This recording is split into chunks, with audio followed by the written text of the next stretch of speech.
Estamos de volta aqui com o programa Informa. Muito bom ter vocês aí comigo todos os dias. Eu estou aqui com a nutricionista Puramoto. Toda hora eu erro, gente, mas é isso mesmo. Nome estrangeiro é diferente, mas é isso aí. Ela falou pra gente sobre alguns alimentos, né, os piores. Ela falou sobre 3, o café, o chá, as bebidas alcoólicas, o chocolate. E eu tô louca pra saber qual que é o 7º alimento que ela trouxe pra gente aqui hoje. Então, Marilena, qual que é esse alimento? Tá. Que muito comum em criança e adolescentes, que são os salgadinhos, né? Os salgadinhos que eu estou referindo a aquelas batatas industrializadas, batatas chips, aquelas pipoquinhas embaladas, né? Aquelas pipoquinhas amarelas, elas têm um alto teor de gordura e também de sal. E o sal que tem adicionado nessas batatas são sal chamado de glutamato monossódico, que é um tempero de origem chinesa, que tem um poder de excitar as células cerebrais e deixa geralmente a criança e adolescente mais irritados, com falta de paciência, e também acaba causando-se um vício. E não tem valor nutricional nenhum, são considerados alimentos de calorias vazias, ou seja, são alimentos que, além de matar a fome, ou seja, vai estar saciando por causa do alto teor de gordura, mas não vai estar nutrindo a criança e o adolescente. Por isso que é bom olhar os alimentos, se eles têm muito sódio ou não, antes de comprar, né? Hoje, quanto menos, comprar esses alimentos industrializados, melhor. Ou seja, hoje já tem esses salgadinhos orgânicos. Ele tem um menor teor de sódio e também ele não passa por processos químicos, não tem conservantes. Porque o que é vilão hoje para o nosso organismo são esses aditivos químicos que são adicionados em uma quantidade muito grande. Esses aditivos químicos, eles vão estar modificando, né, o DNA da célula e aí vem as doenças, né? E também o câncer, que é a nossa maior preocupação hoje. O câncer hoje é muito tem que tratar, tem que comer, alimentar bem. Justamente. Fazer uma, né? E também esses alimentos, eu quero também fazer uma ressalva, porque esses alimentos, eles são alimentos que, como tem um alto teor de gordura, eles acabam destruindo algumas bactérias do nosso organismo. E aí, hoje, a preocupação maior é com a flora intestinal. Uma vez a flora intestinal ela desequilibrada, pode acontecer o quê? Uma hipersensibilidade, né, da mucosa intestinal, que são chamadas assim, de furos nessa membrana, e aí surgir algumas doenças como o lúpus, pode surgir doenças, alergias, que está sendo muito comum e tem crescido muito, tanto crianças, adolescentes e adultos. Então é bom até evitar o sal até em alimentos, né? Que a gente hoje ao comprar, justamente, hoje ao comprar o alimento, né, olhando a composição alimentar. E qual seria o 6º? 6º pior alimento. Gente, a gente está falando dos alimentos assim, que fazem mal à saúde. Hoje o 6º pior alimento, né, que ocupa o 6º lugar aí, seriam as carnes processadas. O que são essas carnes processadas? São os embutidos, no caso a salsicha, que hoje a gente sabe que o jantar foi substituído por lanches, né? Esses lanches mais rápidos. Então hoje a criança, o adolescente, as pessoas adultas de modo geral, né? Vai numa casa de cachorro quente, compra um cachorro quente, um refrigerante de saquinho, né? E aí está o jantar. Então, esses embutidos, de um modo geral, eles são adicionados nitritos e nitratos, que são substâncias que no nosso organismo serão transformadas em nitrosaminas. E as nitrosaminas são altamente cancerígenas. E tem também aí, no caso, as gorduras, né? Porque esses embutidos, eles também têm gorduras trans, esses alimentos, a linguiça, né? Você vê que hoje mudou a coloração. Você compra uma linguiça, ela que você vai, né, cozinhar, o que acontece? Ela libera um caldo avermelhado. Isso aí é o quê? São nitritos. Nitrito, nitratos, e aí ele é transformado em nitrosamina. Então, todos os alimentos embutidos, eles fazem mal à saúde? Fazem mal à saúde, justamente. E aí, a frequência, né? Porque se fala, olha, eu posso comer o cachorro-quente uma vez por mês? Sim, mas o que foi, né, alterado hoje, assim, que as pessoas, elas mudaram o hábito alimentar, a frequência também. Então, assim, além de mudar o hábito, mudou a frequência. Então, assim, é todos os dias, não é uma coisa alternada.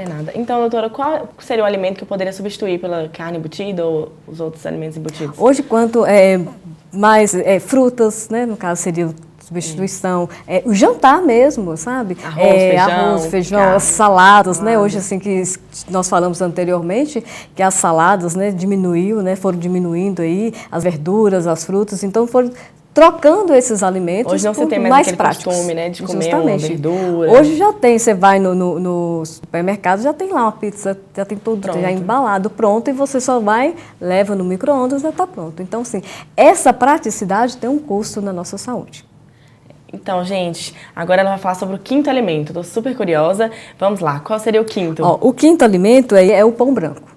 Pão né? branco? Todo dia a gente come pão branco? Justamente. O pão branco, por incrível que pareça, tem um livro até interessante que é chamado Barriga de Trigo.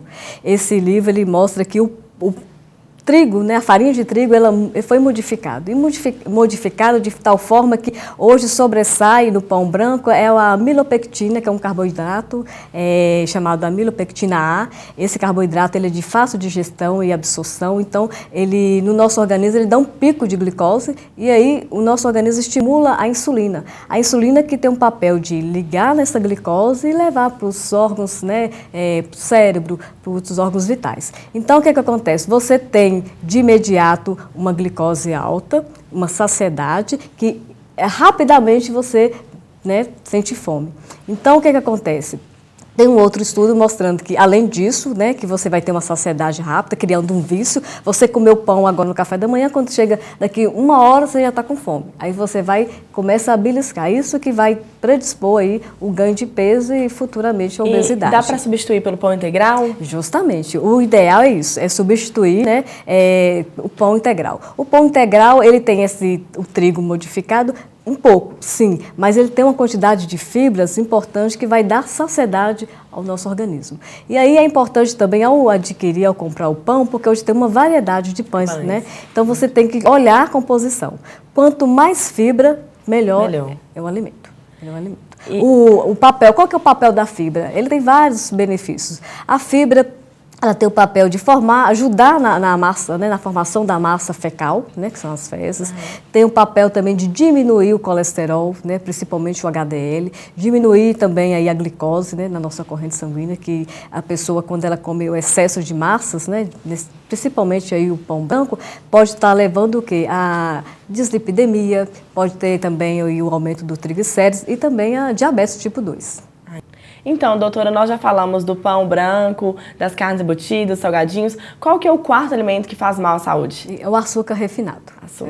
O açúcar refinado, ele assim, poucas pessoas sabem que o açúcar ele passa por 5 processos até, né, até chegar ao nosso mercado. Então, o que acontece? Ele passa por processos que utilizam muitos aditivos químicos. Para acontecer aquele refinamento e o clareamento do açúcar, eles utilizam em grande excesso. Tem alguns relatos que eles utilizam até a soda cáustica, né, para clarear esse açúcar. Então, é um alimento que hoje é usado em grande quantidade, né? Até em tudo, suco. Isso, justamente. Tudo. E esse hábito nosso, ele começa quando criança. Então, o que acontece?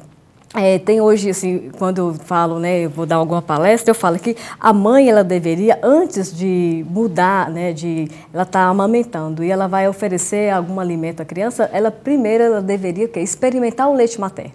Porque o leite materno, ele tem a quantidade ideal de açúcar e de sal. Para o filho. Justamente. Então, ao oferecer chás, né, que é muito comum, vamos oferecer o chazinho que é bom para cólica, ela adiciona o quê? Açúcar para a criança. Então, desde cedo já ensina a criança a comer um excesso de açúcar, porque para ela está ótimo, porque está pouco açúcar, porque ela está acostumada de coisas mais doces. Tem um organismo formado. Justamente. E a criança não. A criança, como ela está ali recebendo só o leite materno, que é o primeiro alimento, né, em questão de o melhor alimento que existe é o leite materno, então ela deveria o quê? Não experimentar primeiro o leite materno, para depois ela estar, né, adicionando esse açúcar para a criança. Até porque o açúcar está em tudo, né? Nas balas, chicletes, todinhos, tudo que a gente come tem açúcar. Então deve se evitar um pouco, até porque gera algumas doenças como a diabetes. Gera justamente. Além de, né, gerar diabetes, aumenta também o triglicérides,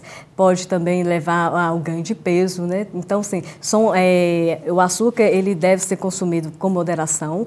Hoje nós temos o açúcar melhor, né, que ele não passa por processo químico nenhum, que é o açúcar mascavo e tem o açúcar demerara. O que é açúcar demerara? É um açúcar que ele é cristal, ele é orgânico, ele não altera o sabor e não altera a solubilidade. Mas, assim, ele tem a mesma caloria que o outro açúcar. O que ele não tem é justamente essa adição de produtos químicos, e ele é um açúcar que tem todos os nutrientes que o nosso organismo precisa, porque ele não passa ali para o processo químico.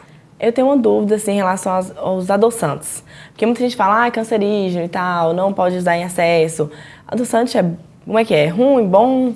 O adoçante, né, saiu um estudo aí mais recente que o adoçante ele deve ser utilizado somente em situações especiais. Se o cliente ele é diabético, você pode estar utilizando. Agora, utilizar adoçantes para perda ponderal, que é perda de peso, isso já não deve, porque você vai estar tendo contato com um produto, né, com um alimento artificial, que pode ser prejudicial. E outro fator é que você vai estar poupando o pâncreas de produzir a insulina. Então, com isso, você pode adquirir a diabetes tipo 2. É melhor evitar mesmo o açúcar, né, doutora? Evitar, sim, justamente. Quanto menos, né, melhor. Talvez não é tirar, né, mas assim, diminuir a quantidade. Então tá, nós vamos chamar um rápido intervalo aqui e no próximo bloco nós vamos falar mais 3 alimentos que são prejudiciais à saúde. Não sai daí, pessoal!